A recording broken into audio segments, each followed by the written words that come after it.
and go over that stuff. Alright, yeah. Let me see. I'm gonna try and fix my mic one more time because I'm gonna try it real quick. And yeah, give me one sec.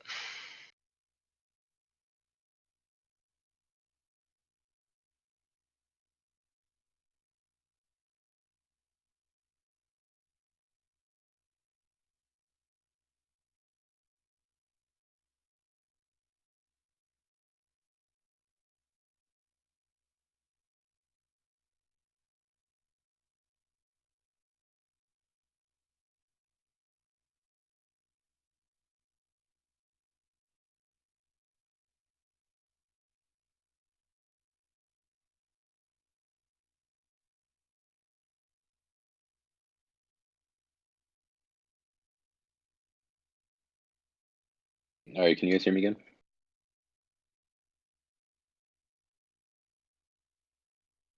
Okay. Cool. All right. So yeah, let me pull it up and then let's start doing this. All right.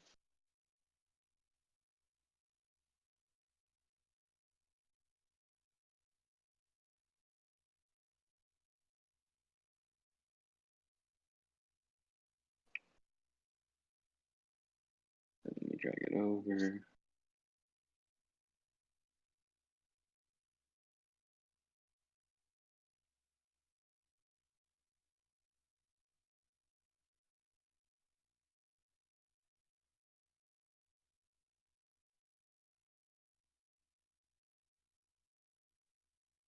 All right, cool. So let's start. Do that and then that. So yeah, so let's just start kind of going over um this stuff, the actual like drawings and the instructions and everything like that. So we'll talk about what a controller, like the 9 things that a controller has in terms of like its components. This stuff like right here, and what each one does, and then from there we'll start building them. So yeah.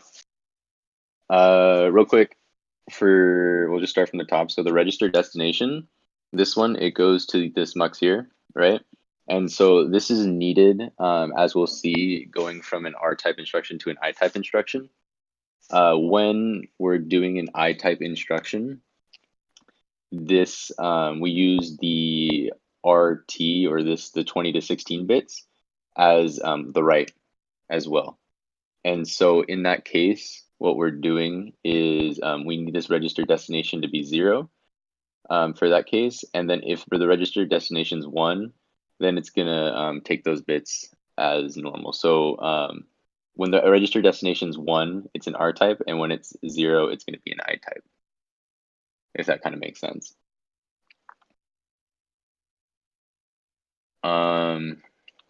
So yeah, so that's the register destination. It's just specifying which data is going into the register file. The jump, as we like kind of see, is it signifies like whether or not we're going to use a jump instruction. No, hold on. And then so in this case, pretty much like this is the full like J type, which includes an I type and an R type, because a J type works for all 3 types. But for the jump type, it's just kind of specifying which one of the values here, whether 0 or 1, is going to be chosen to start the next iteration of the instruction. And we'll explain how it all works later. But for now, we'll just kind of know that. So jump, if it's 1, it means that we're using a jump instruction. And if it's 0, just means that we're not using the jump instruction, and we're using some of the other stuff. Let's see. The branch signal, it's pretty similar to the jump signal, except it goes into a AND gate here. And that AND gate is ANDed with the ALU, which will explain, or I can explain this component real quick. So what an ALU does inside, she kind of talked about it today. yesterday is there's a section where it subtracts the two values, the one from this register file and the one from this register file right here. It subtracts that two, and if the value is 0, then it gives a 1. And so that 1 goes up into this and so when it's branch and they're equal to each other, because we're only talking about the branch when equal, this value will output a 1 and select from the mux the branched value, which again we'll explain when we get a little bit like farther in the process. But just like knowing branch is 1 when we're doing a branch problem. The mem read goes over to our data memory, as you can see here. So it's this one, and it's pretty much just saying that anytime we're reading memory, which is the only time that we really should be, is during load word instructions. So during load word instructions, we're going to be that will be enabled to high or 1. For mem to register, this is just pretty much saying that we have something coming from the data memory and we want it to go into the register. So if that kind of makes sense, we can see that like the mem to reg here is a mux, or it goes into the mux, and if it's high, it chooses the data from the memory and we'll put it into the register file.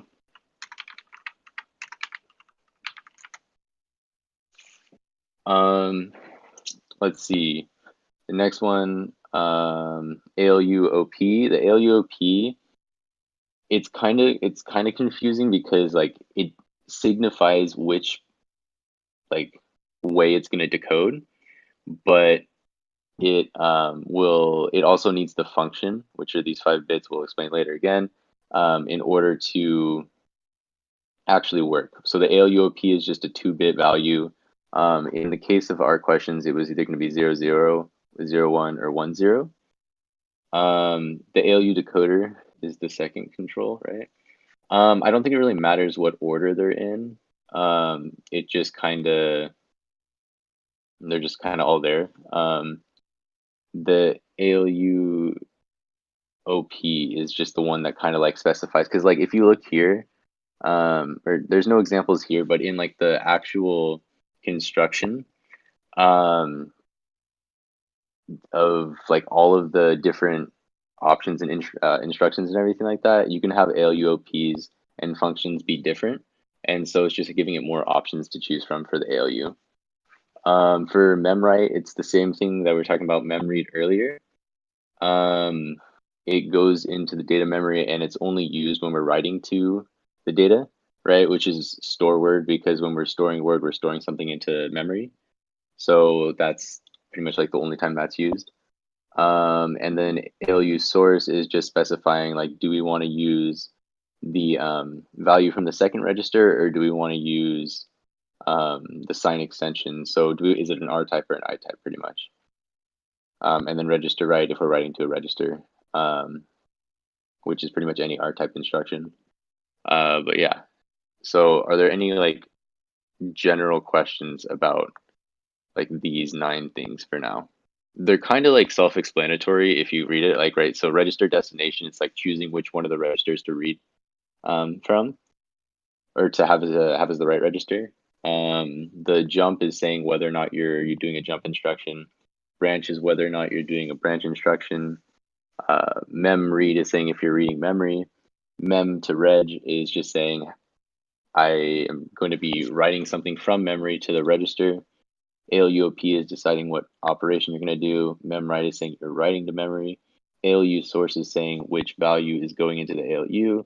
And register write is just saying like whether or not you're writing to a register. Cool. There's no question. Just kind of going to the next part, which is actually building them. Sasquatch, she said that it'll be something like this, like all the parts excluding the red and the lines that I drew. So it's going to be like very, very similar to the homework, where it's like some parts will just not be there, and then we'll have to draw out those other parts. But we're going to go over those. We're going to like do an entire drawing because it's probably good practice. And it's also just kind of, I mean, it kind of makes sense when you know like what components you need. So we'll just kind of do it and go from there. By the way, like these were like the explanations that I wrote out, which is really shitty because I have bad handwriting. But so like register destination determines like which destination register is specified. Then jump is when we're using it in the jump. Branch is like if we have a condition. Mem read is when we're already taking a picture of it. Mem read enables the memory for reading. So like load operations, mem to read just determines what value, where the value to be written comes from. ALUP specifies the ALU to be used. Mem write enables memory write for story operations. So this is store word. This is ALU source selects the second operand, and reg write the other one. You can't read it. Okay, I can, let me post a link that might help.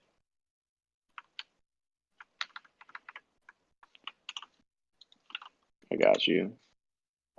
This, I'll open it up real quick so you guys can see, but this pretty much just explains all of them. I just wrote them out for like practice. So that's this link right here.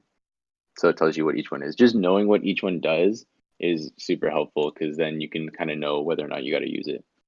I guess I should have just posted that. Okay, so let's just start with the R type instruction one. I'm gonna build it as an I type instruction because I feel like that's the best way to draw it out, and we can do that for the test. So yeah, so the like 4 components we need. We need the program counter, right?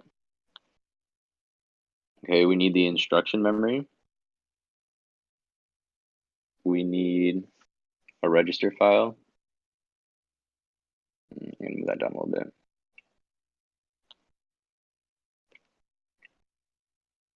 Okay.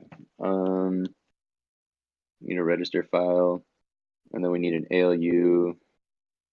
I'm just gonna make this smaller. Hold on. It's so weird to draw because it's like kind of big. Yeah, we need a register file, the ALU, and the memory is everything. So right now ALU, and then mem, and so it's gonna look kind of weird. I'm trying to do it like somewhat big. So this is gonna be our instruction memory. This is gonna be our register file. It's gonna be our ALU, and this is gonna be our data memory. Okay. So we start off, we have the PC, we have the program counter go into the instruction memory, right? It also branches out because we have to add 4 to it. So we can just kind of do that right away. So I'm just going to write out an add and then give it the value of 4. And so we already have this value kind of taken care of, and we can just kind of go into the next part. So from there, we know that the instruction memory is broken down into multiple parts. We get a part that goes up here to a controller. So I'll draw out. Second. Okay, so that goes into the controller up here. And then I'll make this go up higher so we can just kind of ignore it. And so then from there, we also have, it needs to go into the register file. So we're going to have one register file. So we'll just call this R1. We're going to have another register file we'll call R2. And then we have R3, which is actually like our write register. So we'll just call it write or WREG. And then we'll put our data outputs over here. So we have data 1 and data 2. Is everyone kind of good with that right now? Okay, we'll keep going. Cool. So from there, we need to give something to this write register. We know that in the case of this, because it's either going to be an R type or an I type, it has to have the mux to choose whether or not it's an I type or an R type.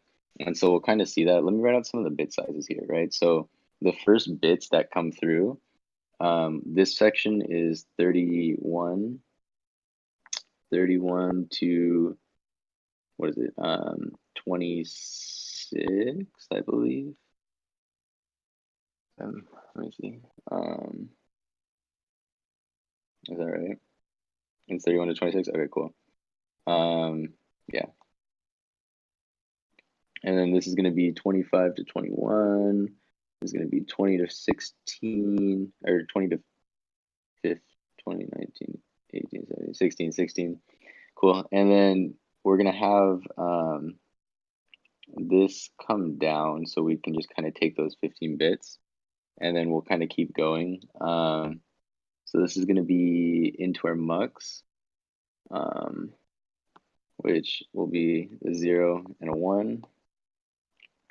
And so this goes in here as, and it's really weird to write, but it's the 15 to 10. And then, let's see, we have to give that to our write register. But the other value could be is this R2, right? So we have to connect it like that. And so like that's kind of where we're at right now. Everyone's kind of good with that, hopefully. So the next thing we're gonna do is I'm gonna make all the wires from the controller red, so it just kind of like signifies that it's a different wire. So we're gonna write out this first wire, which goes to this mux that we drew, right? And so it goes down as like the selector, and so this is the register destination, right? So that's that register destination we were talking about, which chooses the, this is going to be I type and R type, so both work for this. So we're going to specify those other lines in just a second. Let me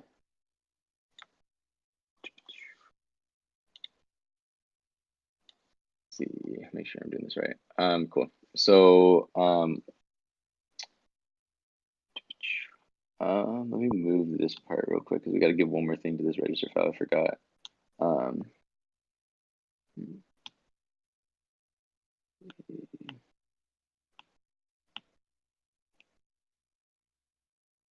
We also need to give it a write signal. And so we'll go there. Yeah, so solely R type processor would not need that. Cool. So from there, what we need to do, right, is we need to take the 15 to 0 bits, or the the 15 to 0 bits that come out of here. And I also messed this up. Sorry about that. This is like kind of a lot. This is supposed to be 15 to 11. And so then come down, right, and we take those 15 bits, the next 15 to 0, and some go into a sign extension. And so that's just because we need to turn them from the 16 bits here into 32 bits, right? So out comes 32. I hope everyone's good with that. It's just because as we put these into this ALU here, into this one, we need it to be 32 because we need to do some process that's like a 32 plus 32 or 32 minus 32. It just needs to be that. Hate slanty roof, not doing that, it's stupid. Yeah, it's a MIPS data path. Everything that I'm explaining, the video that's since posted a couple days ago and it's been posted like a couple times after that are super helpful. That's pretty much what I'm explaining. The only difference is I'm going to go over some of the questions. Yeah, no, the right signal is the right data. Yeah, you're right about that. Sorry, this is supposed to be data. That's what I meant. Fuck slanders. Yeah, fuck it. Cool. So from there, we have to take 5 bits out, right? So when you look at the R type, we're talking, it's just like the last 5 bits because it goes, and R type has, I'm gonna write out the entire thing. It's like 0, 0, 0, 0, 0, 0, and then it's R S R T R D, I think, right? And then it's your shift amount, and then it's your function. And the function is that last like 520 bits, those last 6 bits. And so that's what we're going to take here. We're going to take those last 6 bits. And what we're going to do is we're going to throw those into our ALU decoder, which we'll put like right here. Right. And we need the ALU decoder because like we know we get that ALU OP signal from up here, which we'll draw in a second. But we also have a function call. So when it's an R-type instruction, we have to give this decoder both the ALU OP and the function, which is specified in the instruction, in the 32-bit instruction. And so we'll just kind of draw that in there for that section. And then we'll finish it off by giving the ALU-OP. So I'll draw it here and then down. Cool. I'll just write ALU-OP. And then we'll finish it off by just connecting it into the ALU. And so that's pretty much what you have to do for that section as of now. And so, yeah, the only other thing that we have to do is we have to specify another mux here, because once again, if we're doing an I type versus an R type, it's going to be different. So the data that comes from this input over here is for the 0, and the data that comes from the sign extension is the 1, and it gets inputted into the ALU here. And this data, the data 1 is always just going to go straight into the ALU. You don't need to worry about that. So for the ALU-OP, let me show a quick picture of that. Up here, right? So you have the ALU-OP, and then you have the function field. So for any R-type instruction, as we can see, like right over here, you have an ALU-OP of 1, 0, and then the function calls are different. But for load word, store word, we have an ALP of 0, 0, and for branch equal, we have an ALU of 0, 1. So it makes a difference depending on what type of operation is happening. So we need to give it both. The ALU OP comes from the controller, and the function field for R-type instruction comes from the instruction, the 32 bits. Let's see, cool. And then let's go back down here. So we've given the ALU its value, its OP value, right? And so we can just kind of keep going. Since we're just doing the I-type one right now, we don't need to, or like the R-type, we don't really need to do the branch part yet. So we're just going to kind of ignore that. Excuse me. So we're just going to throw up here this section like straight back into the program counter. And so the reason we do this is because every instruction, like every 32-bit instruction is the word, it's separated. So this is like 4. So if you add 4, it goes on to the next one, right? So if each one's like here, you add 4, it's supposed to be an arrow, but whatever. So you add 4 each time to get to the next instruction. And so that's why we have this whole add 4 section here, right? Cool. Let's see, what's the next part? So we'll go on to finish the ALU section right here, like after it. So from there, so the ALU OP is a 2-bit. So this, I'll do it in red. This is a 2-bit, and then the function field is this is a 6-bit, and so this is also a 4-bit actually. Is it 4-bit? Yeah, the instruction one is 6-bit. Cool. So yeah, so the data that comes out of the ALU, we're going to throw that into the data memory as of now. Because so think of like going from this section to this section. Think of like when we're in MIPS, we do the parentheses, right? So what the parentheses says is like we want the memory at like, let's say register T0. Is it 3?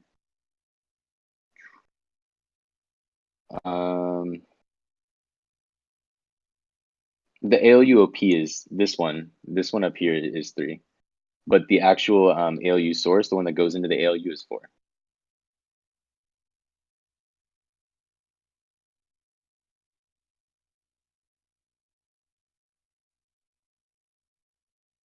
Let me see. Yeah, I think Hollow's right. Let me see. I mean, I can pull it up real quick.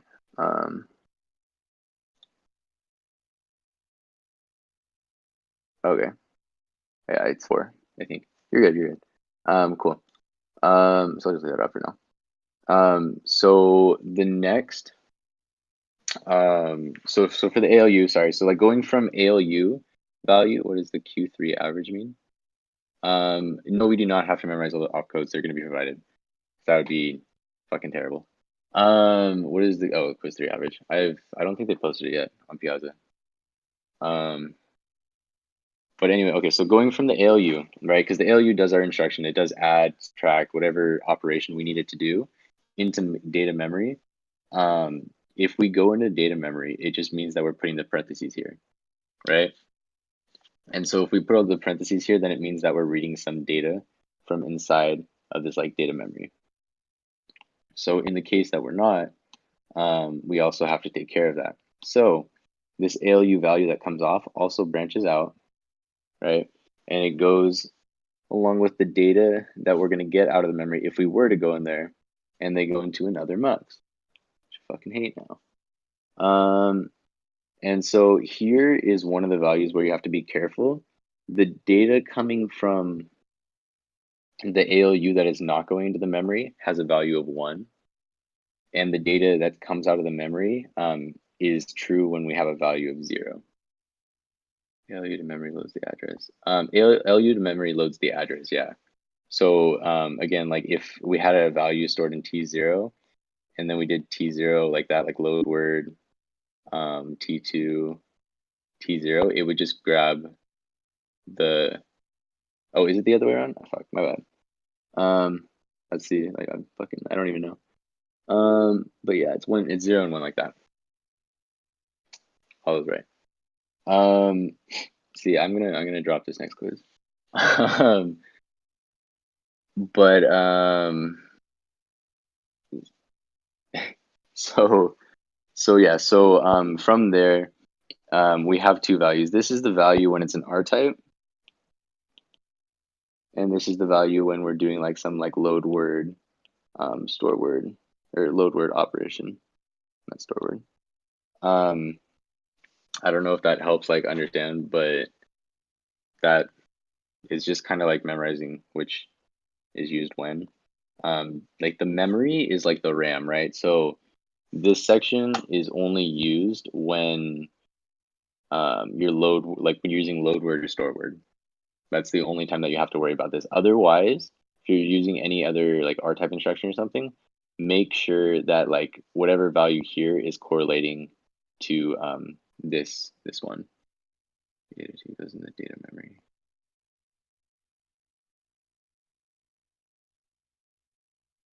Okay. Oh, okay. Yeah. So yeah. So data 2 from over here, this is why it gets such a mess. This data can also go in to the data memory here, right? And so anytime that we're doing store word, right? Because a store word function looks like this. It literally looks like this, but yeah, it looks like, if I'm not mistaken. And so what this is saying is that I want to store the word from this register T2 into the memory at this, like this one, right? And so anytime that we're using store word, right? And this is another reason why we have a controller that goes into the data memory, if we, which is memWrite. So anytime that controller is active, we will be writing that value from the second register D2 into the memory at that location. I don't know if that kind of makes sense.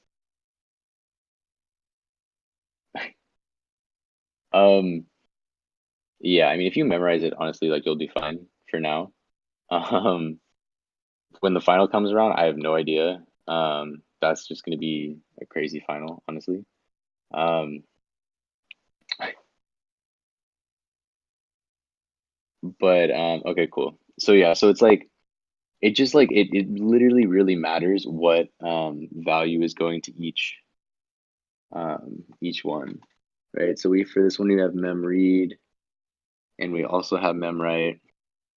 I'm just gonna put them both at the top. And then we also have mem to reg has to go all the way like down and around and into this one.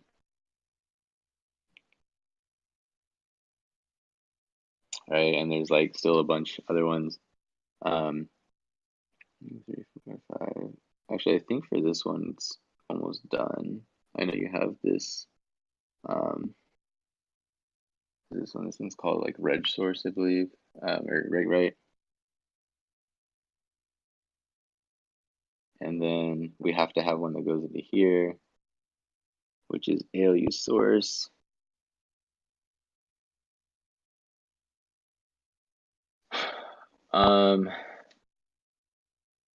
There are a lot of connections, but I mean, realistically, it kind of makes sense. If we were to go through each one, we could explain it. I don't know if you guys want to go through each one. That might help. Do you guys want to go through each one?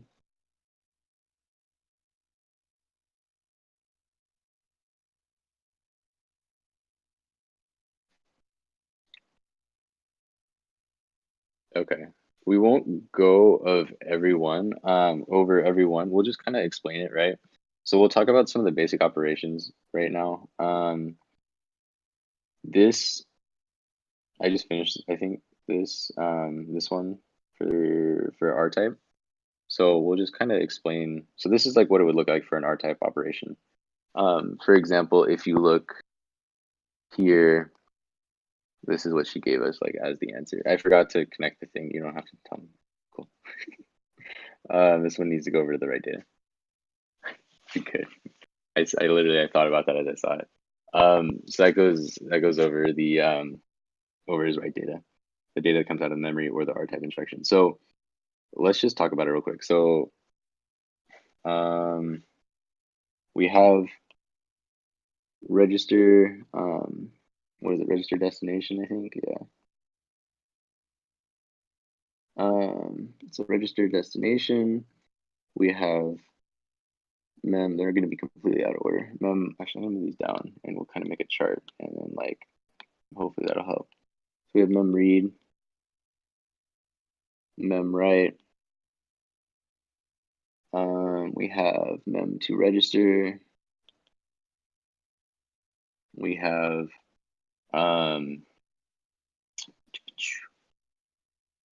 register. Okay, we'll come back to you in a second, Sling. And onion. We have ALUOP, we have ALU source, that's 7, and then we have branch and jump. And I believe that's it.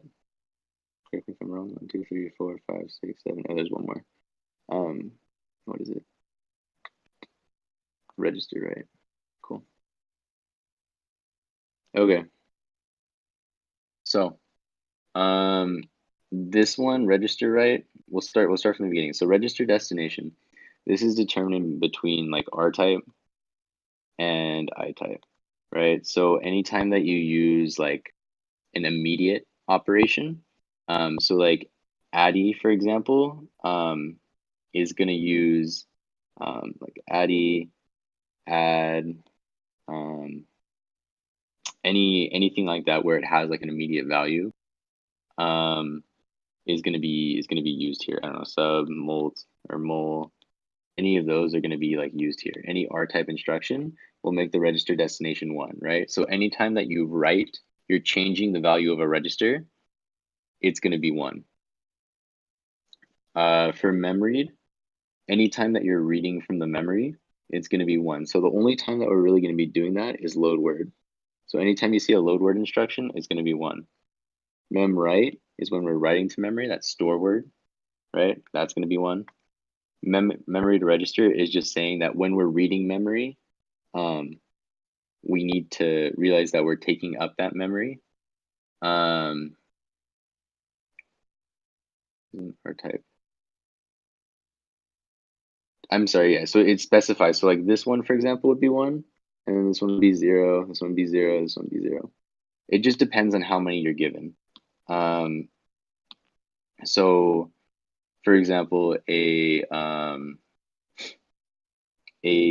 immediate, right? Because like we get an immediate value that's 16, 15 bits or whatever, and that we don't have like a third register to choose from. And so because we don't have a third register to choose from, we just use the one that was before. So we grab, or it's the other way around. This should be 0. There's so much I'm fucking up on. This is 0, this is 1, this is 1, this is 1. Cool.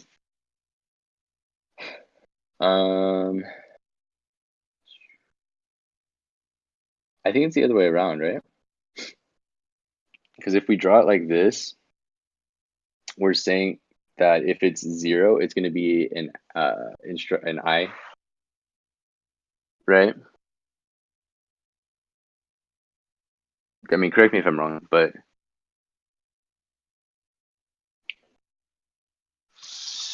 let's look real quick. Could have sworn. It's I type. It's weird for everything. Okay. For R type, we don't even have it here. I'm just assuming because this mux is 0, and when it's 0, we're grabbing from register 2. So it slides to 36. Okay, hold on. Let me pull that up. I have that. 36. Okay. Yeah. So any R type is gonna have 1, and then the other ones are gonna have all the different stuff.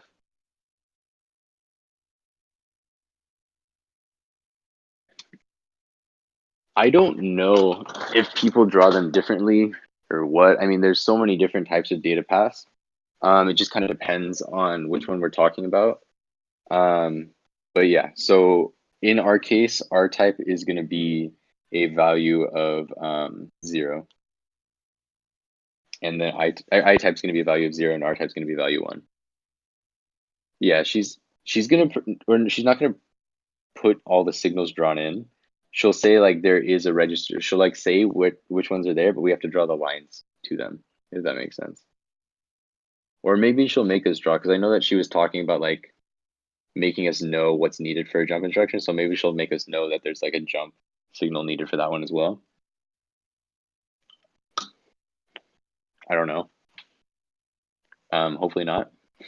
But LUOP, yeah, this quiz is gonna be a bitch for them to grade. It's probably gonna take longer than quiz any of the other quizzes. And then they have the final. No, we won't have to, as of now, I would say no. I don't think we're gonna have to memorize them. She could, but it's most likely just gonna be long, like lines and stuff. Yeah. Yeah, they should all just give us like 10s. Make our life so much easier. You take a 9. Honestly, I just take like a solid 8.5 and be happy. Yeah. Give me a 7 plus, a C. I want to like like the C, the passing grade, a 7.5.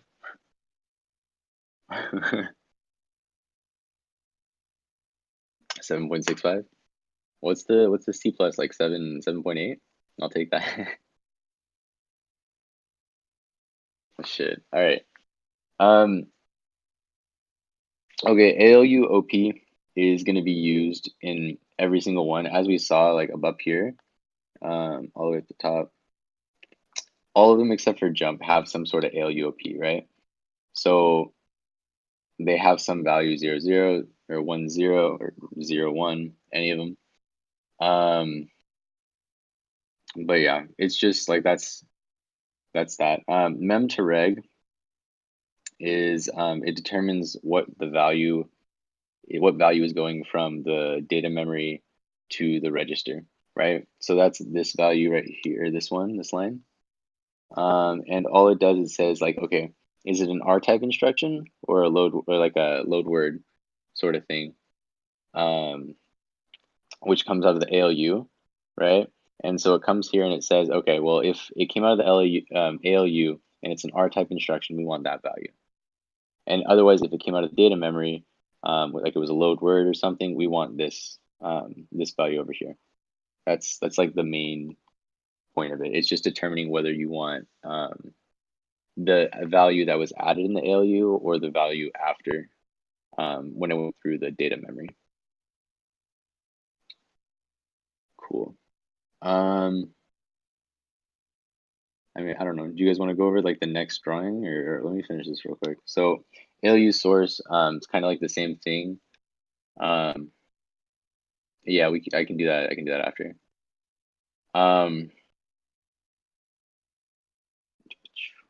The ALU source is just specifying. I'll use this one real quick. ALU source is specifying it's here, and it specifies which data it's getting it from. Is it an immediate value? So like any value, any like numeric value, or is it a value that comes from anything that's like going to be an immediate operation? And are we going to use that value, or are we going to use the data from a register? And which one of those is going to be added? Does that make sense? Cool. So from there we have branch. Branch just happens when you're branching, right? So the only one that I think we talked about was the branch equal. So when that's true, it's a 1. Jump is a 1 when we're doing a jump operation. That's the only time it'll be a 1. And reg write is when we're writing to a register. So anytime that we're using store word or addy or add or sub, anytime that the register value is changing, reg write is going to be 1. Does that make sense? Are we kind of on the same page there? Cool. So yeah, we can kind of go into the next part, which is the I value or the I type. And if you guys don't want me to draw it out, we can just, this is Notability. I got it like right. I spent the $10 right away, and totally worth it. Honestly, it's nice. Do you guys want me to draw out the full thing? Because I feel like it gets too messy, or I can just kind of explain the path, and then we can go through the questions and everything like that.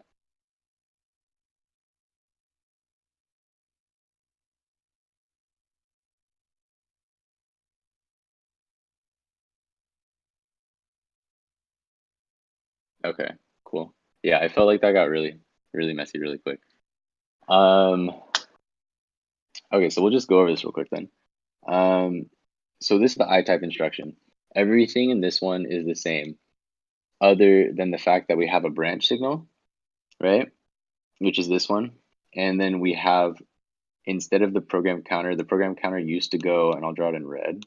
It used to go just out and back into the program counter like that, right? But now we have to, because we can branch, we have to go through and we have to check to see if it's a legal branch, or we have to see whatever, like whatever's the case, right? So in this case, we've added a branch signal, which is this part. We've added this 0 value that comes out of the ALU, and we've added this extra line that comes up through here, goes into the shift left 2, and is added along with our program counter. So this line is extended into this whole section. So like all of that stuff, including the mux and everything, is all new. And so what we can do is we can explain it real quick. So in a branch statement, right, what happens is the branch, um, see, the branch is equal to, this branch value is going to be equal to 1, right? And so from there, we have to see what the other value is. And so we look at the ALU, right? Because the other ALU is connected to this AND gate. And so out of this 0 value, it pretty much says that when the two values are equal, um, it's going to be a value of 1. Yeah, that's pretty much. So like in our case, the only one that we like learned is the branch when equal, right? And so when they're equal is when this is going to be a high value, and that's when we're going to branch. So inside the operation is either subtraction or where you subtract the two, and then if there's a value of 1, that means that they're equal. And otherwise it's a XOR gate, which is the stupid thing, and it's just saying like when they're equal, it's equal to when they're equal, it's equal to 0, and when they're not equal, it's equal to 1.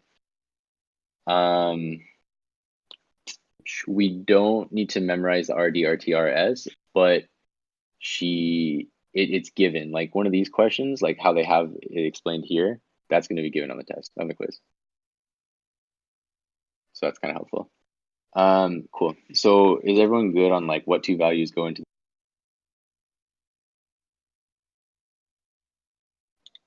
Any questions on like one of them?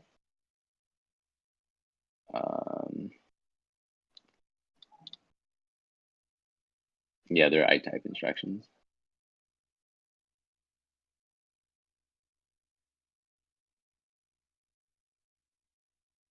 Yeah, okay. So the ALU 0, this value right here is true. It produces a value of 1.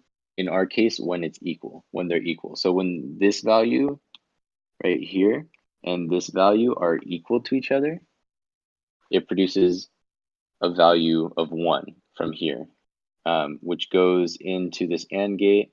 And when the branch signal is also 1 and produces a 1 from. So only when the ALU produces a 0 in this section. And that occurs either when the two values are subtracted, right? Because if you take like 12 and you subtract 12 from it, it equals 0. But in our case of MIPS math and stuff like that, it ends up actually equaling 1 because we did a subtraction. So it actually makes it so the value produced is 1. Or you can look at it where like if it's an XOR gate. So if it's an XOR gate, that's pretty much just saying that if they're the same, it's going to be a value of 1, I think. Wait. Or not, it's an XOR gate. That's so if they're the same, it's going to be a value of 0, but if they're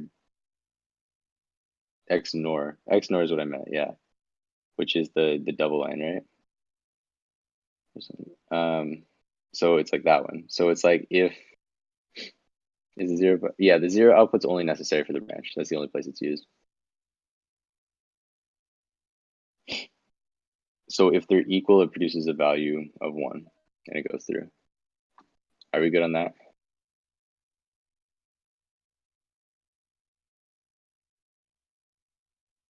Cool.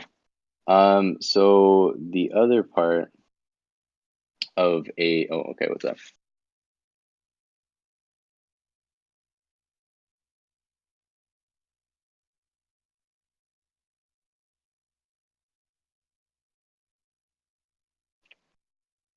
Branch less than is going to be the same sort of operation.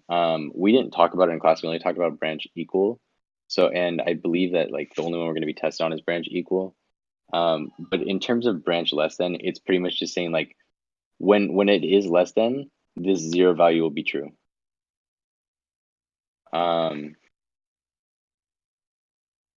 That's it. So any of the branch statements, it's like if the branch statement is true, this value is going to be true. That's it.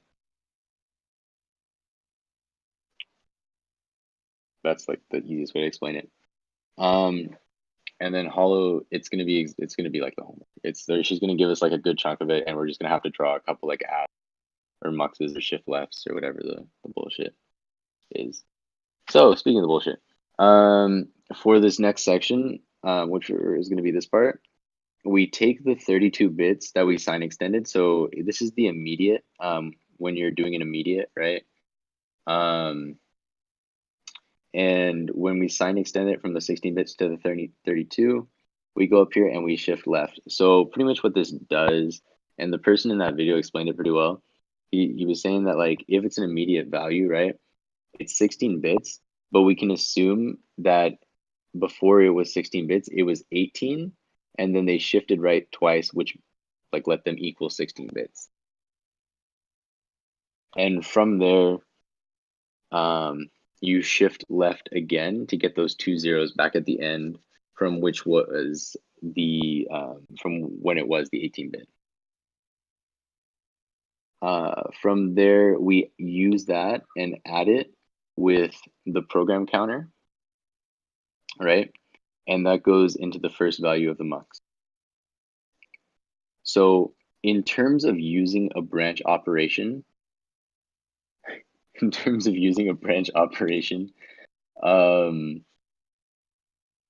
let me highlight everything that would be used.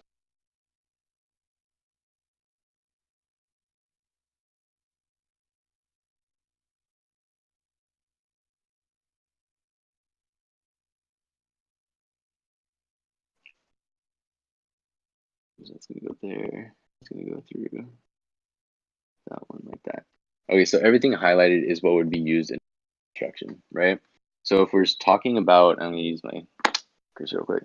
If we're talking about where we start off, right? So we come here, we get this sign extended. It goes from 16 to 32 bits. It comes up here into the mux. We check that with the first value to see if they're equal. If they're equal, in terms of like a branch equal operation, this returns a value of 1. This branch is also a value of 1.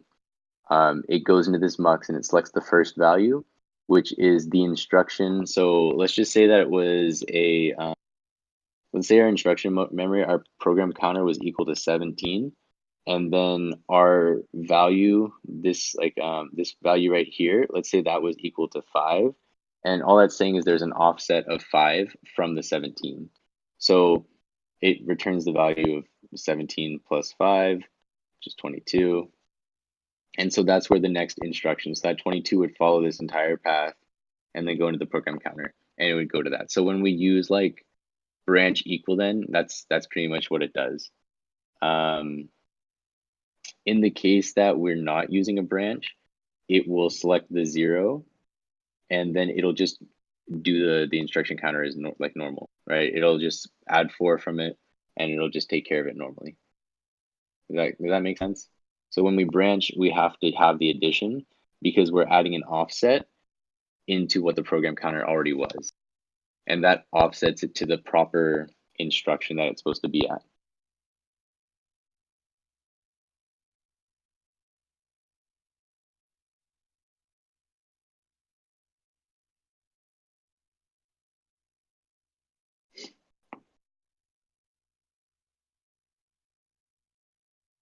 Yeah. If it says branch, then you also have to add the branch instruction to the PC plus 4. Otherwise, you just do the PC plus 4.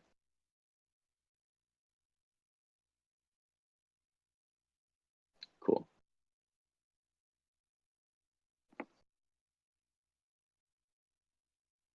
Yeah, exactly. It creates the offset then. So in like just small numbers, if I said like branch equal T2, T1,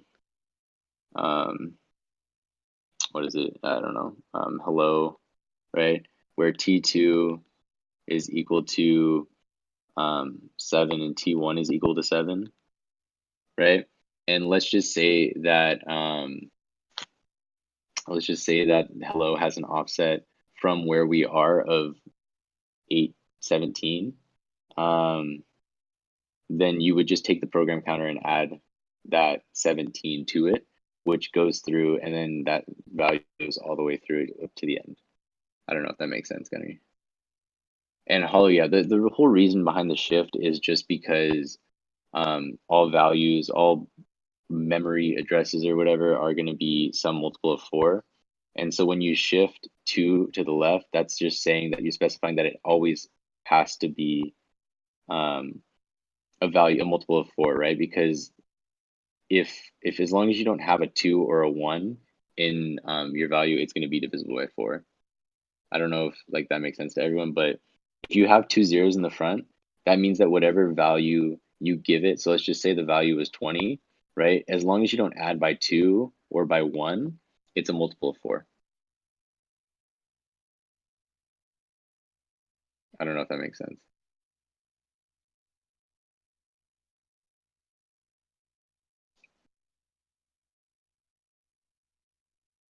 So if I give you, if I have like if I have a binary number, let's say that it's, I don't know, let's just draw a bunch of ones and zeros, right? And then I'll do one where it isn't, where it doesn't have the 2, right? So this is 3, 7, 20, 20 something. It's 4, 8, 16 plus 7, so 23. And then this is just going to be 4 plus 16, which is 20, right? So we see that because we have these two values that and they're not 0, it means that this isn't a multiple of 4 anymore. But because these two values are 0 here, it is a multiple of 4. In this case, Joda, it's not possible. Just because the way that MIPS is constructed, it makes sure that it's good.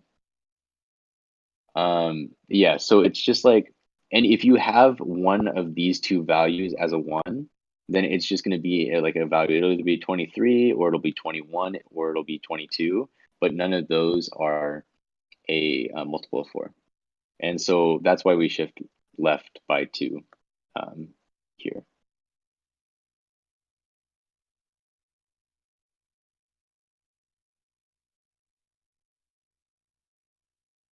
Hollow Fires is typing.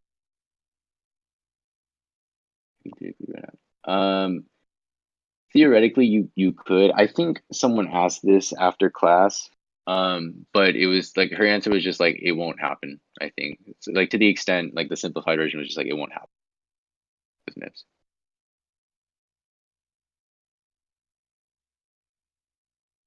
If you plan on dropping it, no, you don't have to go.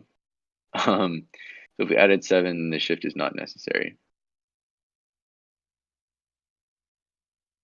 If we added, like, do you mean if the values weren't equal or no? Okay, no, you're always gonna shift. You're always gonna shift, Miguel.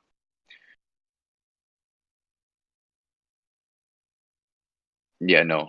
You're no matter what, you'll always shift, even if it was like, even if it was already. So let's just say that like your program counter, the instruction was at 20, and you were adding a branch that was 8. Even though it's 28, you're still gonna shift by 2. It's just kind of like coded there so you don't have a case where it would be incorrect. Like it's not gonna do some sort of if statement or something. Um, cool. So if everyone's good with branch, we can go into the jump part real quick.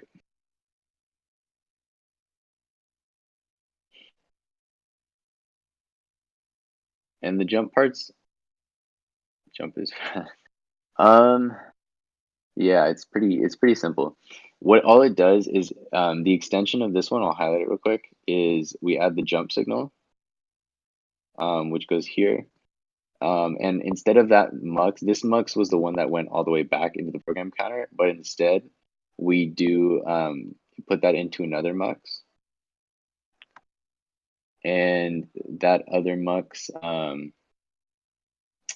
is made up of the 25 bits of the address like this. Are you, Jode, are you talking about for the I type or J type?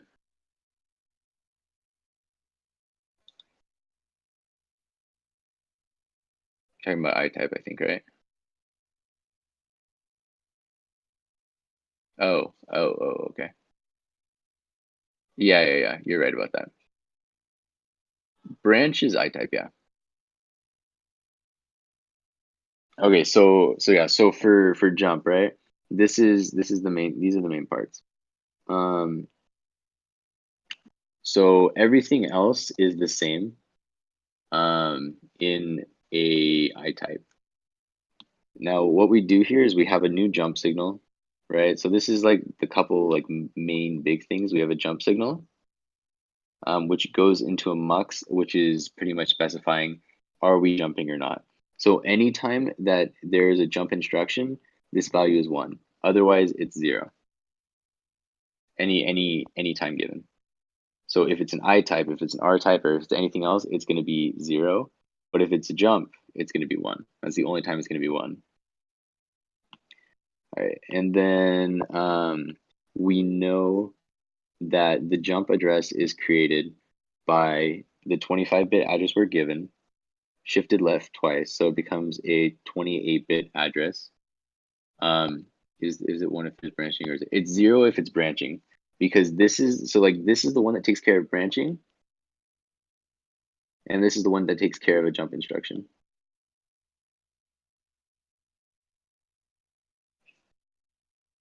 Yeah, it literally just concatenates everything. So if whatever the 28 bits were here, let's do it in red. So, or the 28 bits at this point, just have the first 4 added onto it. And so because these are more significant bits, they're going to go up to the beginning. Not that we have to know that. They're not going to ask that question. But these 4 bits go to the beginning. It's kind of like when we were talking about RAM and ROM, it's like a selector, right? Because if you have 4 bits, it can be any of the possibilities going down to it.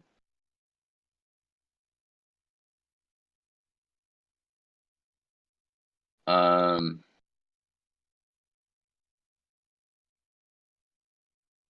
do we kind of get how it concatenates, or are you confused on like the zeros and stuff, Limbo?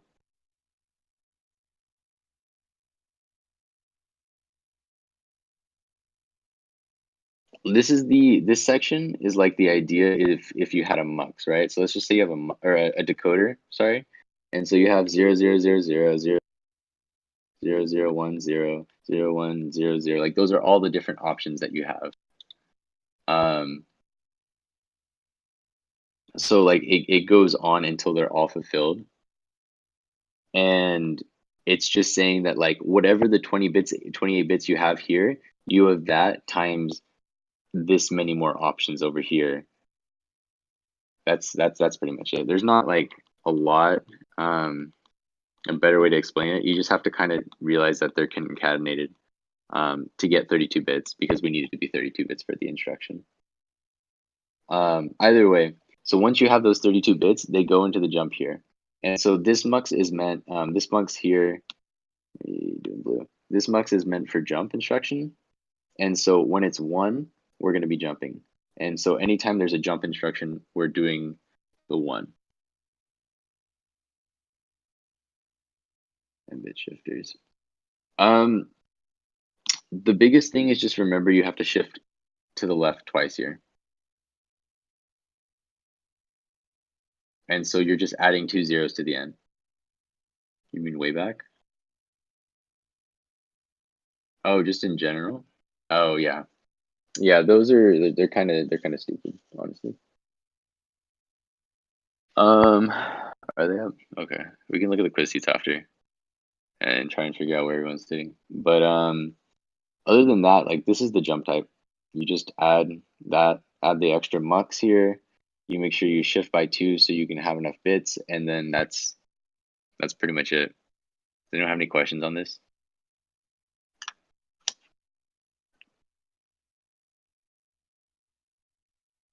Which over here?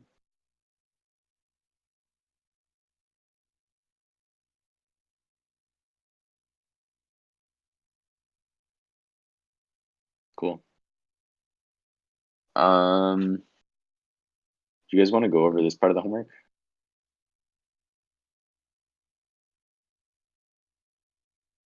Yeah, real quick, the shift left is necessary for both of them. It's just different on where it is. We'll go over those questions in a second. For branching, right? Because a branch address has the 16-bit immediate, and so we just have to we have to shift left twice for that one, which turns it into an 18-bit. And then because jump instruction has a 26-bit, we have to shift it left to get a 28-bit. Both are shifted left, but they're in two different places. So for jump, it's here, and for branch, it's here.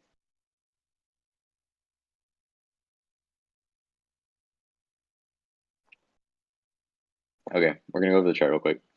So I'm gonna open, so you guys can see both of these, so it'll make it a lot easier. But starting off, right? So we know, I'll just erase all these values real quick so we can go over it.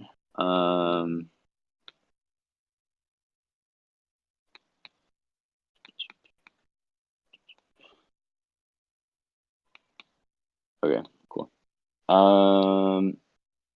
Okay, so starting off for the subtraction one, we'll do part A first. We look for any R-type instruction, the first 6 values are zeros, right? And then it goes, this is the next one, and then RD. So this is RT, RS, RD, and then there is another bit, like a set of bits from 10 to 6, which are the shift amount, but we're just ignoring them. Did I mess this up? Is it RS and then T? Okay. It's on the quiz, so I'm not trying to memorize that. But anyway, we don't need to know the shift amount. So from there, RS and then T.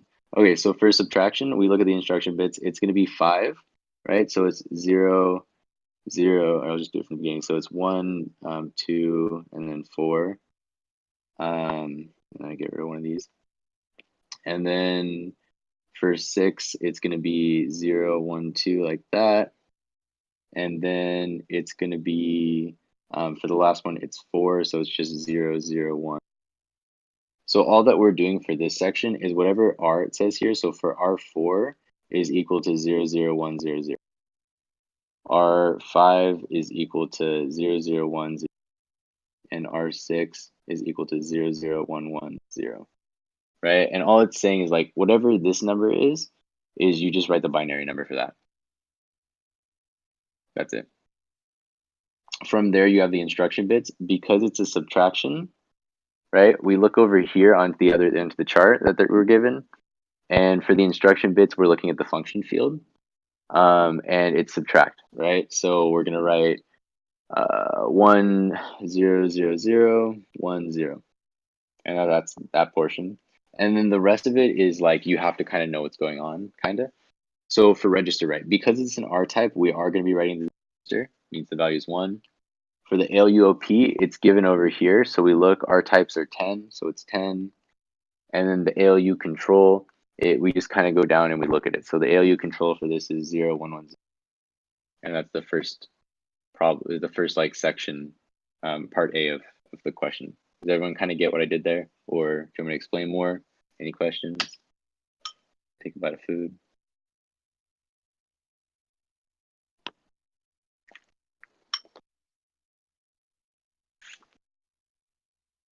Okay. ALU control, LUOP, they're all on, they're going to be given, they're going to give it. I'll do it real quick. It's cool. The instruction bits are all zeros for R types. For the first section. The next section is this value. I'll just color code it.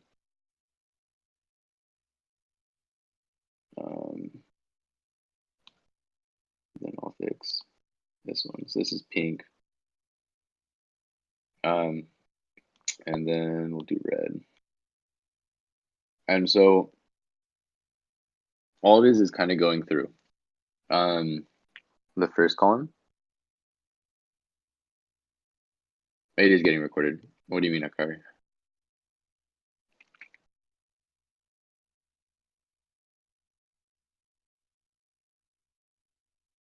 the ALP.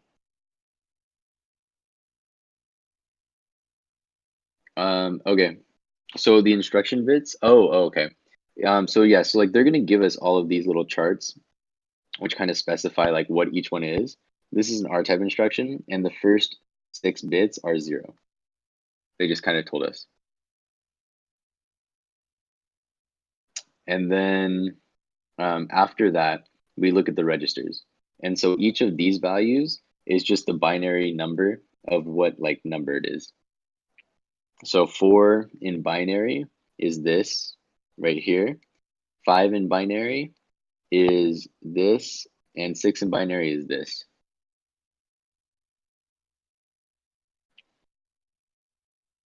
Cool. Yeah, it gives it to you. For the last instruction bits, for these bits right here, that's given on the first page. We know that that's the function field. And if you look at the top too, it literally says function, like right here. So you can correlate the two. So function and the function field up here.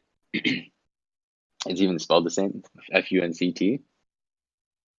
And so you just have to choose the right one. So for this one, because it's subtract, we choose the subtract one, which is this value right here. And so going from there, are there questions on that part, or do you want me to go on to the next part, or right side? Yeah, I'm gonna go over the right side as well. You thought 4 was 0, 0. So when you look at a problem, if I write out a problem real quick, we say sub T4, T5, T6, right? What it's saying is that T4 is going to equal T5 minus T6. And you just have to know which order they go through. So the T4, this section, is going to be in the last one. So that's this one. Excuse me. And that is 4 in binary. The first one is going to be the second number. So it's just kind of like if you're looking at the numbers, you take the second one as the first one. And then you take the third one as the second one, and the first one is the last one. I don't know if that makes sense.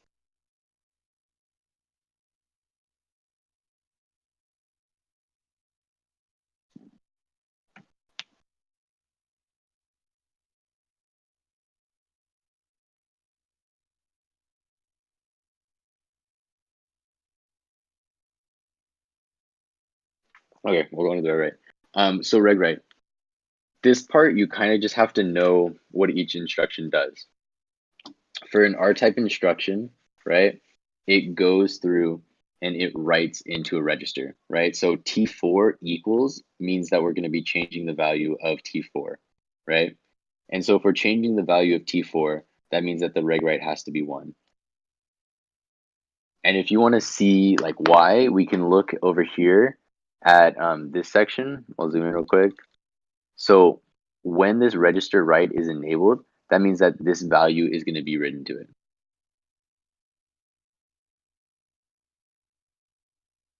You're writing to a register, and therefore you have to have the register write enabled. For the next value, the ALUOP, again, that was like up here. It just says, just follow the name and everything like that. It says subtract ALUP, it's 10.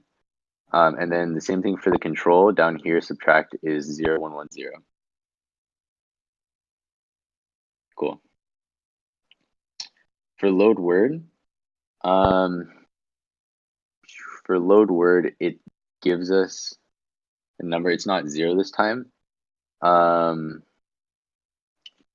Totally drawing a blank on what it is. Go down to the bottom. So it says it's 35. Does it give us 35? I feel like it has to. Yeah, okay, so it says 35 or 43. So we can just kind of look at 35 or 43. And in this case, it's 35. I don't really know why, but they chose 35. So 35. So we can write that out, 0, 0, 0. And then we can go back up to the top. And then we can look. And so this says we're going to look at the first instruction is going to be, let's see.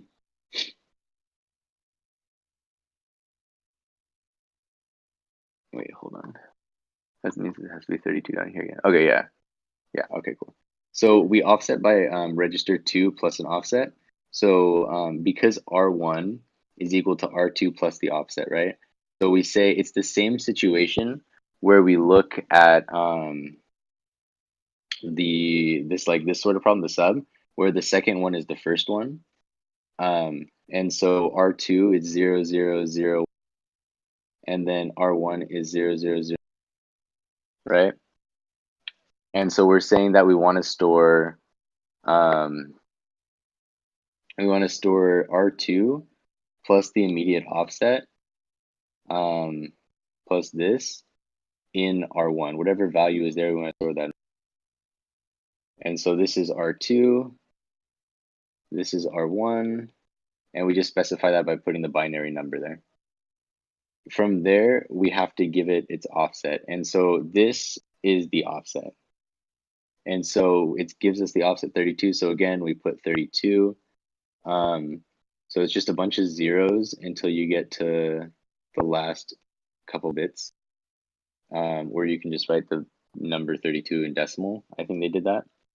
For the ALUOP, we can just look here. This is a load word operation 0. ALU control.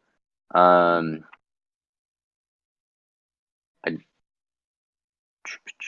want to say it's that one, but let me see. Or it's 0010. What is it? Because you're adding. Oh, duh. Because you're doing an add operation, right? This is this 35? This should be 32.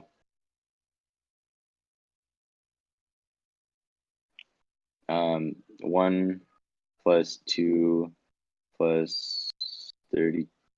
Oh, that is 35. Huh. So they did that wrong, apparently, because I think that's what they drew down here, right? Oh no, they didn't. I did it wrong. Whoops. My bad. I thought this was 32. That's 35. Okay, sorry. Okay, and so then we get to the ALU control here, and we add them together. So this is 0010. The reason we use add, and I'm going to go over to this side again, is because if you look here, we'll look at this one. If you look here, right, when we go into this ALU here, we have to do the actual operation of adding the value plus the offset. Yeah, we're on 2B. It's 35 because it said it's 35 right here. Like in the one value that they gave us for a load word, they said it's 35.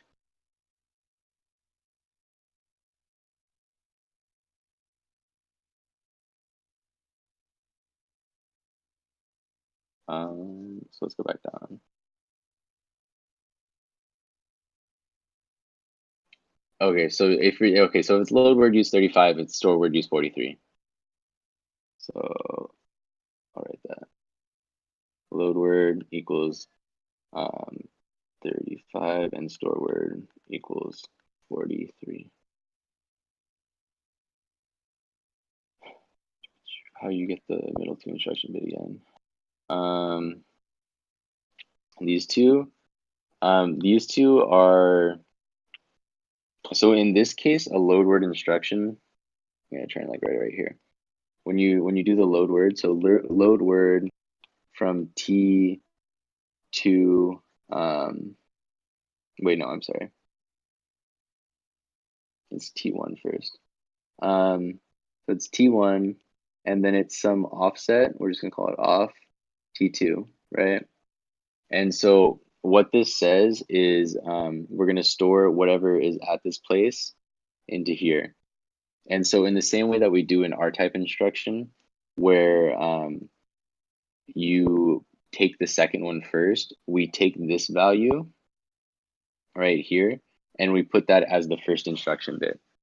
And so all it is because it says 2, literally because it says R2, we just give it the binary number for 2, which is 00010. And for R1, because it's R1, because it says 1, we just give it 0, 0, 0, 0, 1.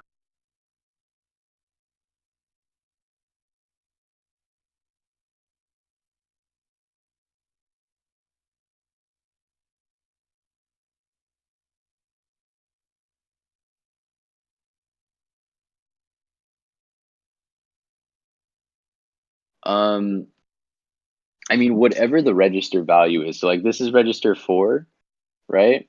So because it's register 4, this is its value. This is what its instruction bit is. Because this is register 5, this is what its instruction bit is.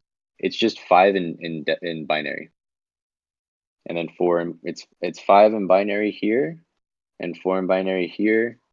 And yeah, exactly. If it was R3, it would be 0, 0, 0, 1, 1 because it's 1 plus 2 is 3.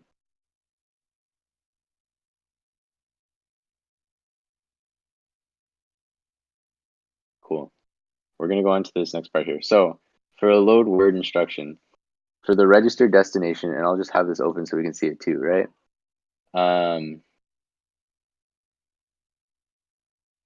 Yeah. So for a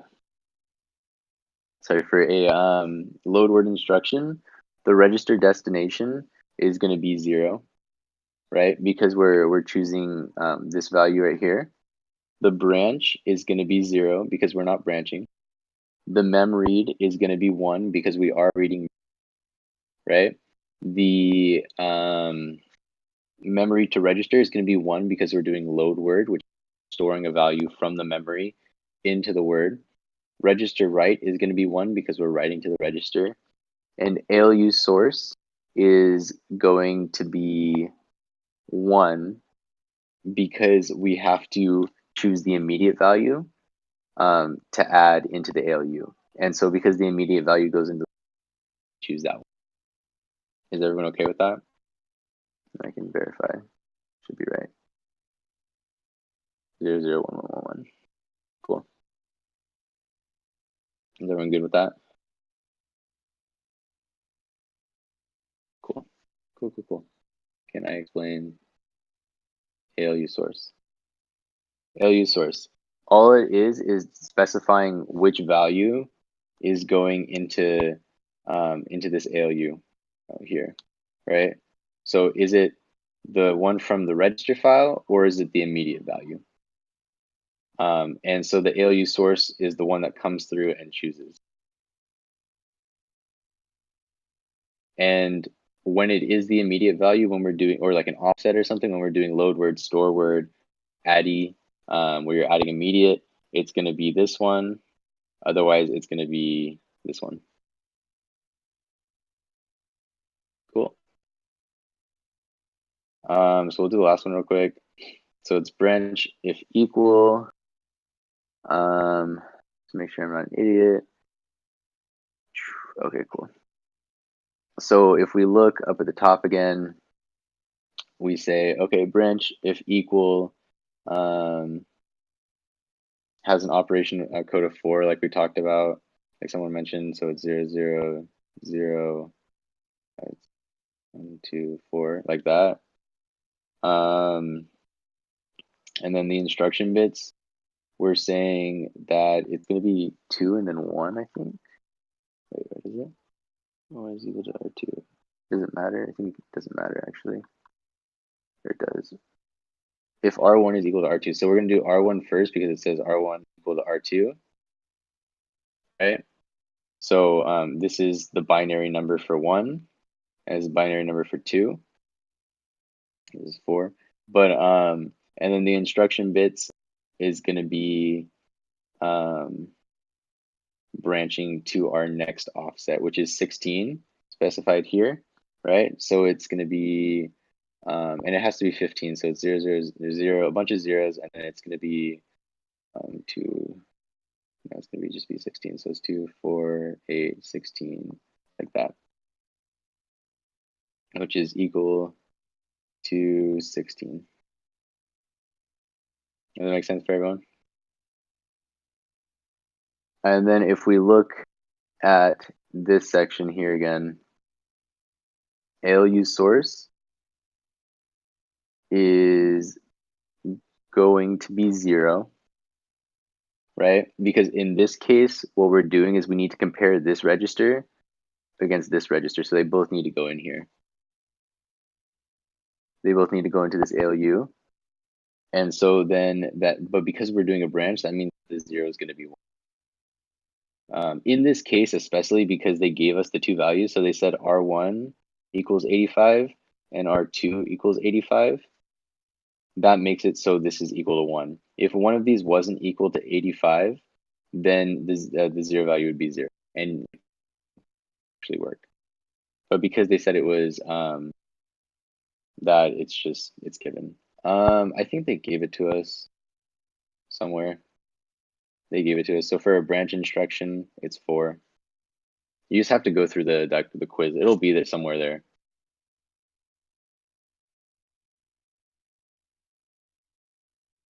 But yeah, it's always going to be somewhere. For a jump instruction, it's 2. For a branch instruction, it's 4. It's 4. For a store word, it's 43. And then for a load word, it's 35. It's going to be somewhere on the test.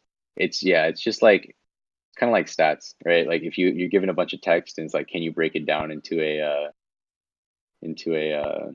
smaller question? Yeah, you're good. Okay, so we'll finish this up real quick. So the ALU OP, that one we do follow the chart up here. For branch equal, the ALU OP is 0, 1, right? And then we say ALU control. This is going to be, is it NOR, I think, right? Because we talked about that. Oh, it's not. Is it subtract? It's subtract. So in this case, we use subtract, but I believe the professor said that we can use, oh wait, no, we can't use NOR. It has to be X NOR. Okay, so we have to use subtract here. How would you know which instruction base correlate to which R number? Do you mean like R type?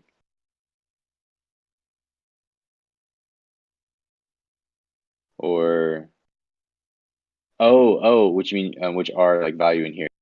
Okay, so in any instruction, let's just do an add one real quick. So we'll say add T1, T2, T3, right?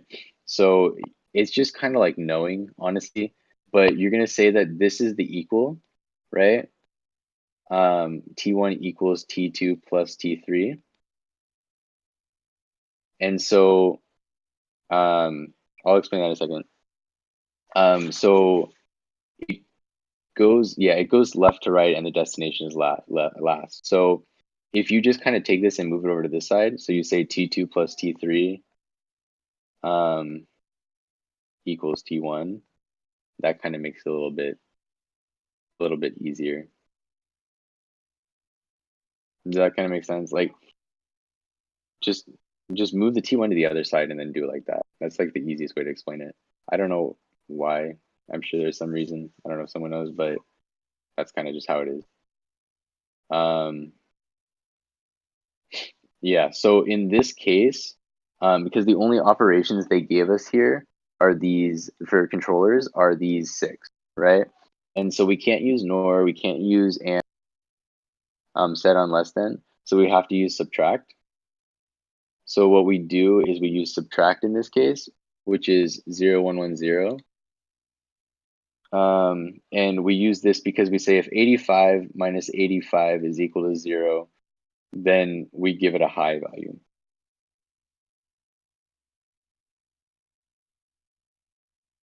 Then so if they're equal, 85 minus 85, then it's 1. That's it. So if we come over here and we look at, so this is the ALU control, right? So let's come look at the ALU control. So if we give the ALU controller this this value into a subtract, then if it does a subtract and it produces a 0, then that's a high value. That kind of make sense?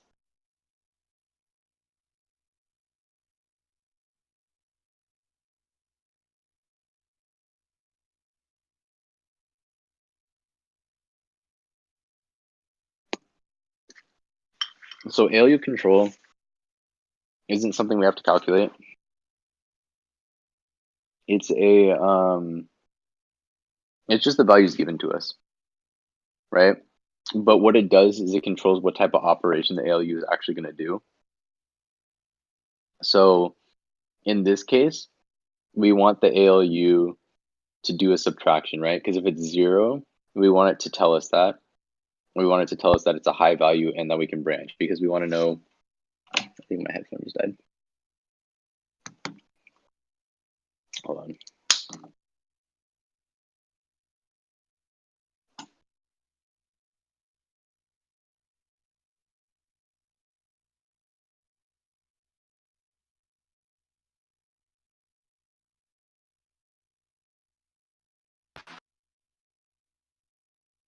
Give me a second.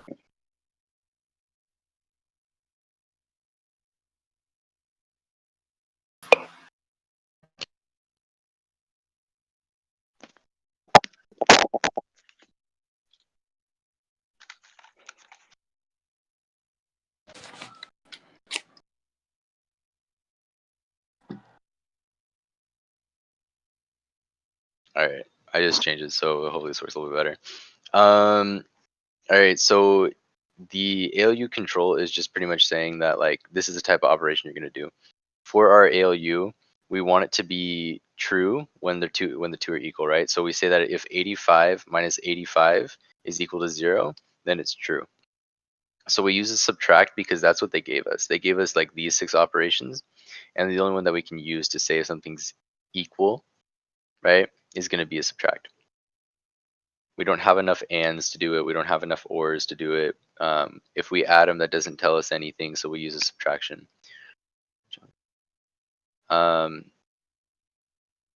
Yeah, technically, Sling, a J-type data path uses everything. So they're going to be there either way. If you can draw a J-type data path, then theoretically, like all those points work.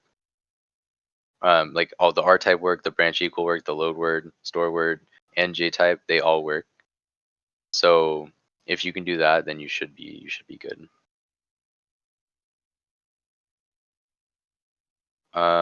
0 on the chart that we're filling is it's just our like it's our truth value, right? So for the ALU, it's saying it's for the ALU, it's saying like how, is the two values that we're putting inside the ALU equal to each other for this statement, because we're saying a branch equal. So we're saying if the two are equal, if T1, let's say, and T2 are equal, then we want this value to be true. That's all it's saying. So in the question itself, it said 85 for R1 and R2 equaling 85, which means that it's true, right? And therefore R0 has a value of 1.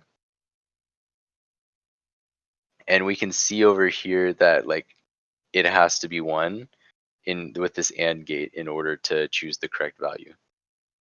So we can just kind of like verify it. And then for branch also has to be 1 because we're doing a branch type of construction. Does that make sense for everybody?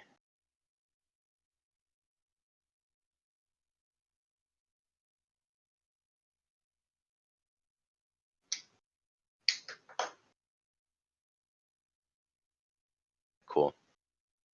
Cool. We'll go over the sample questions real quick, the textbook problems, because I feel like those were kind of, I didn't think they were weird to understand at first because we didn't talk about it, but in reality, they're not that complex. So it says like, suppose that it has a stuck at 0 fault, right? What instructions would malfunction and why? So a stuck at 0 fault, what that means is all those values that they give us. So for example, reg write is equal to 0, right? So pretty much any time that a reg write should be 1, and it's is any of the operations that would fail. So for example, when you do any R type instruction, right? When you do an IR type instruction, you're storing something back into a register. Therefore, this one would fail. If you do a load word, this one would fail because you're writing to a register. Um, I know there was another one. What other one was there? Addy. Okay, because it's immediate technically. So yeah. So if you did an Addy add immediate type instruction, that one would also fail because you're writing into a register. So anytime that you're writing to a register, these three, this register write value needs to be 1. But in this case, because it's a stuck at 0 fault, that means that it's 0. Does that make sense?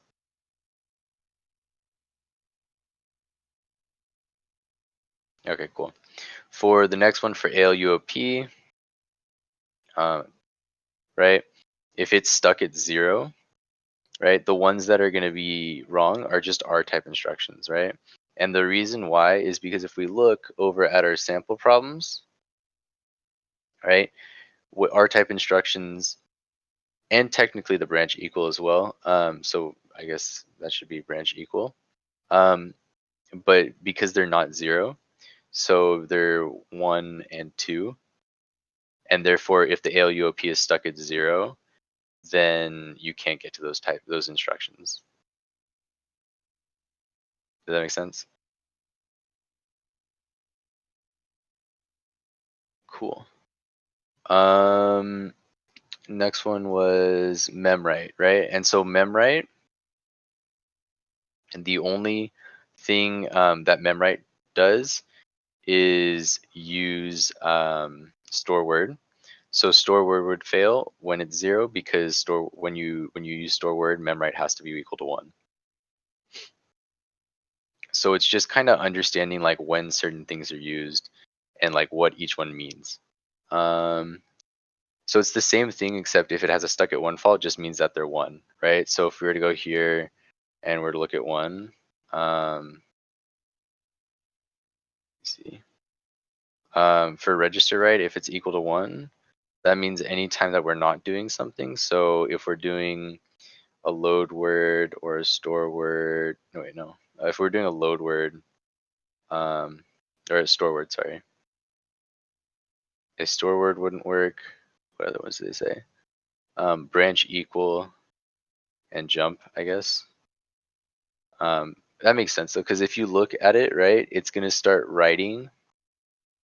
If the register writes 1, it's gonna be writing to these registers, so it won't be doing everything properly. So that would fail. For ALUP, everything would fit. Everything would fail. The fuck? I feel like branch equal wouldn't fail, right? Because if ALUOP is 1, then branch equal should work. Is that just me, or like it would be load word, store word, and R types, and then Addy?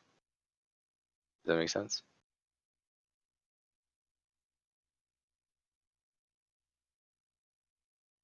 ALU source on the chart. Yeah, that's what I'm thinking, Hollow. So should, like the ones that should fail are everything but branch equal.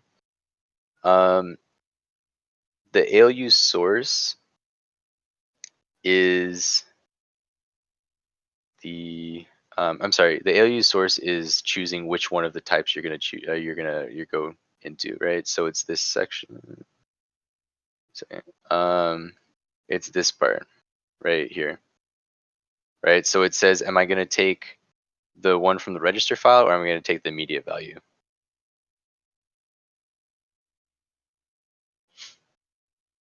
Yeah. So the RD2 or the sign extension. And so then the last one was if memwrite is 1, and the only one that would fail, or everything should fail if memwrite isn't 1, right? Yeah, everything but store word. Load word, rar type, addy, branch equal. All of these would fail. Jump, because the only one that would work properly is store word. So I guess you can kind of think of these questions like which one work properly when they're 1, and then go from there. And then whichever ones wouldn't work properly, or whichever ones are left, are the ones that are the answer.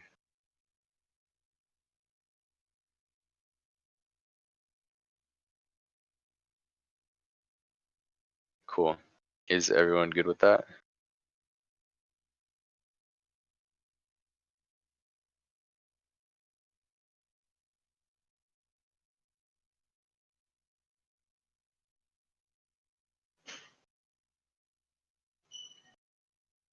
Cool. Do you guys want to go over the assembly section then? Okay. Where is it?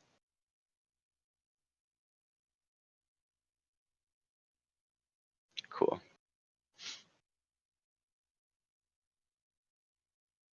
Assembly section. Pretty much it does everything, and honestly, like the TA said, like it's gonna be very very similar. I think it's gonna be like the same exact question. Honestly, I feel like he's too lazy to think of another question. Um, but pretty much what it says is like write a code that will do the inverse of all the images, right? So it says every pixel whose value is 255, it should be 0, 1 for all the other ones. So yeah, all we do here is we say, okay, let's get the dimensions. No, Holly, we're gonna be writing code for this one. Like 99% sure we're gonna be writing code for this one. So we'll have to like write out this section. But it's like super easy, yeah, right? So we say we're gonna multiply into t0 the dimension of the problem, right? What? What happened to my voice?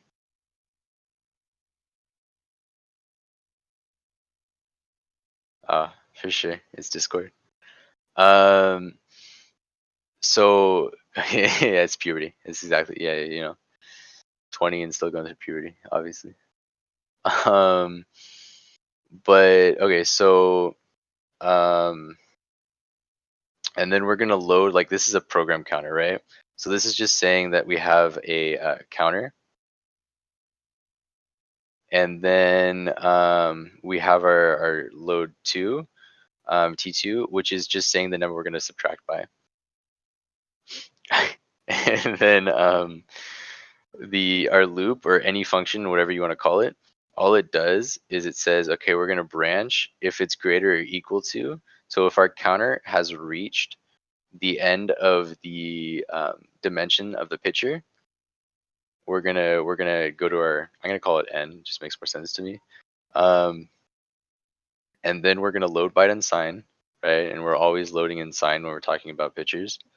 And so into T3, we're gonna load the value from register A0.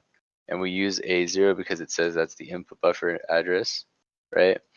And from there, what we do is we do our subtraction, and we subtract 255, right? So we subtract T2, or actually we have to do T3 first because it's the, so we put into T3 because we want a value, we do subtract T2 minus T3, right? And so this is just saying we're going to set 255 minus whatever is inside T3 equal to T3. And then from there, we just store that back in to the input buffer this time. So we store byte T3 into A1, and then we just add into all of them. So we say A0, A0 plus 1, we add A1, A1 plus 1, and then we add to our counter T1, T1 plus 1, and then we jump back up to the top of the loop, right? And then we have our end branch, and that's pretty much it. Does that make sense for everyone?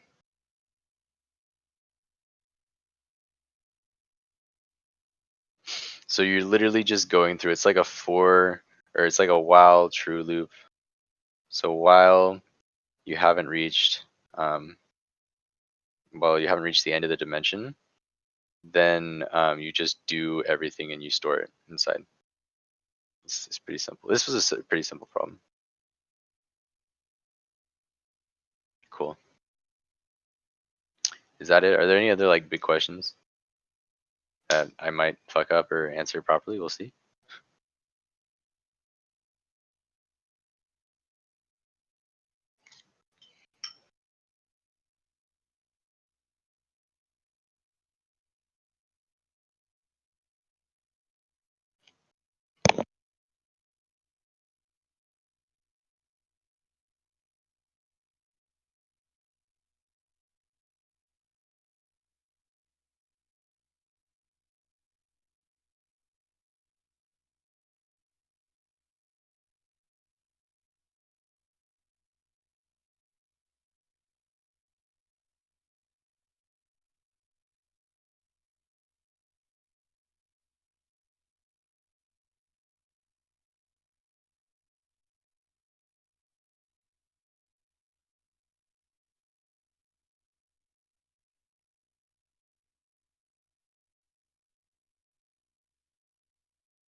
All right, what about now? Bro, so many broken mics. Okay, cool. So yeah, no, it's not unsigned, Chris. It's you just do T3 equals T2 minus T3. So it's not that the fact that it's unsigned in this case, it's just that you're minusing 255 from whatever byte size it is. And then pure, yes, it would be 195. And Joda, we did not go through how it goes through that ALU decoder. It does. Yeah. So what I was like talking, or what I was trying to say when the mic cut out, is like this T3 is this T3. And then you just do all the other stuff. So like T2, which is our 255, minus our T3. And that gives you your answer. And then you store this one inside the A1. And that's it. T0 is like the dimension of the array, right? So this is the dimension. Or of the picture. Maybe that's better word. So if it like if one A2 was equal to like 50, it'd be 50 times 50. Drawing first for the data structures.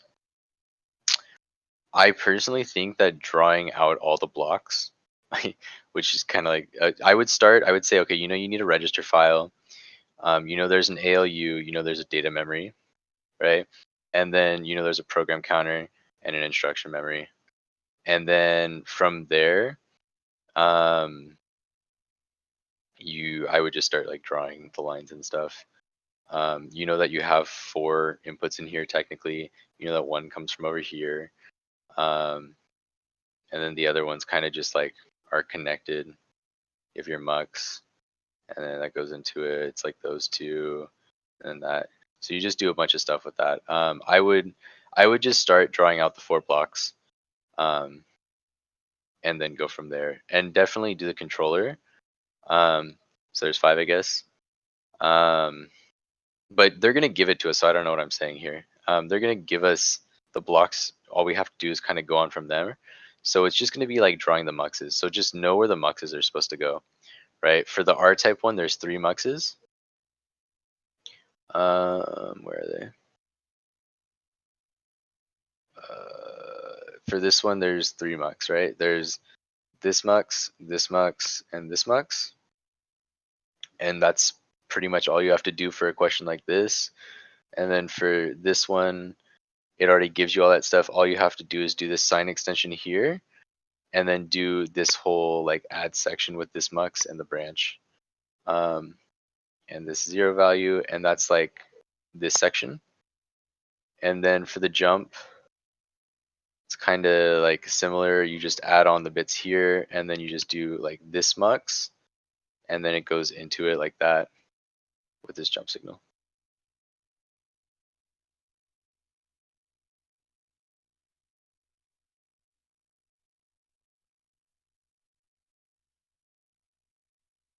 Cool. But yeah, they'll give us a good chunk of it, so it's just gonna be drawing muxes and stuff. Honestly, shouldn't be too bad. There's another way to do the assembly problem, but this is the easier way to do it.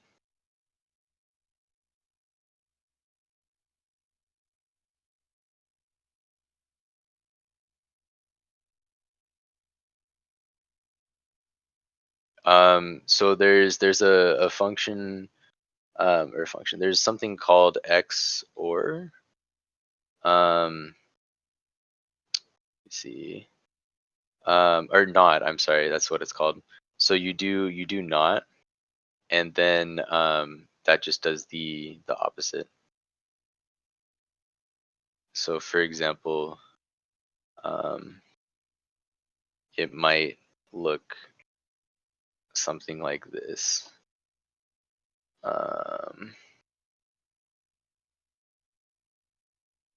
It might look like something like that.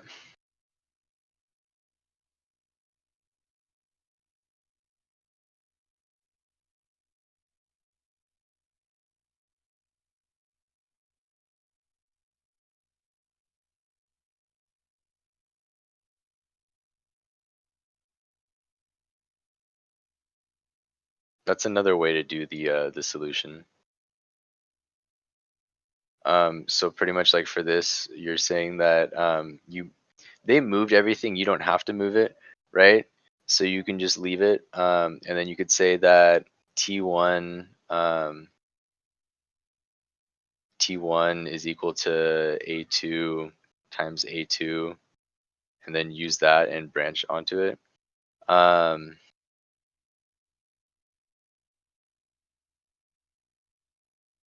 think so, right? But it works. So it works. Instead of doing sub, you could do not, but I mean, it's just the sub just makes more sense, I think personally.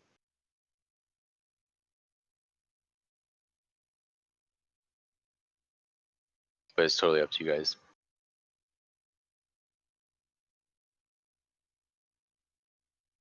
Yeah, exactly.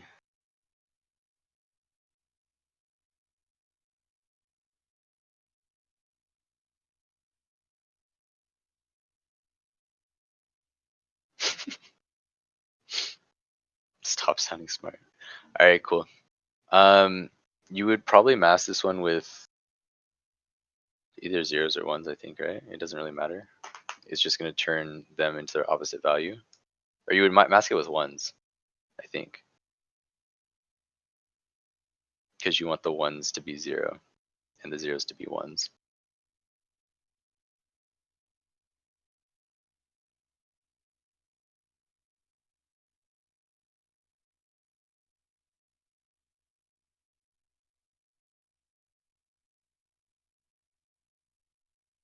Okay, cool. Well, if that's it, then Paprika's still here. He can upload it. And yeah, Liddy. You guys want to look at seats?